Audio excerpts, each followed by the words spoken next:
Hey guys, this is Austin. Reports have come out that some versions of the iPhone 6s have up to 20% less battery life, but is there actually any difference?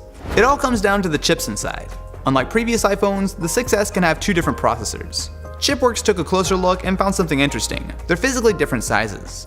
If you opened up an iPhone 6s, you would find one of two chips. One built by Samsung that measures in at 96mm squared, and another built by TSMC that comes in at 104.5mm squared. The difference comes because they're built on two different processes. The Samsung is 14nm, where the TSMC chip is 16nm. All this nerd talk aside, what this means is that not all iPhone 6s's are created equal.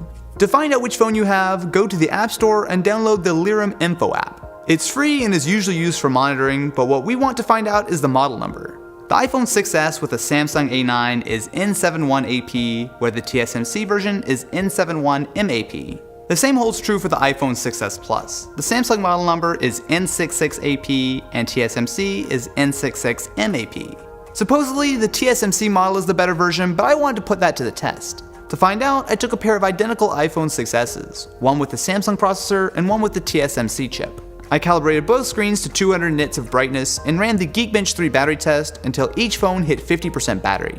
The results were really surprising. The TSMC phone lasted a full 50 minutes longer than the Samsung model, resulting in a nearly 1.5 times difference in battery life.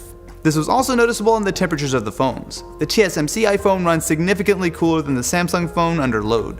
Since Geekbench is the absolute worst case of how battery holds up under intense load, next I ran a much lighter video test. I loaded the same hour-long YouTube video with both phones connected to the same Wi-Fi network, and here there was a much smaller difference, with the Samsung phone using 15% battery compared to 14% with the TSMC model. The end result is very interesting. For normal use there's a fairly minor difference, but the TSMC iPhone can give you significantly better battery life for heavy use. There's really no way of telling which phone you're going to get before buying. The Lirum app is great, but it only tells you after you've bought the phone.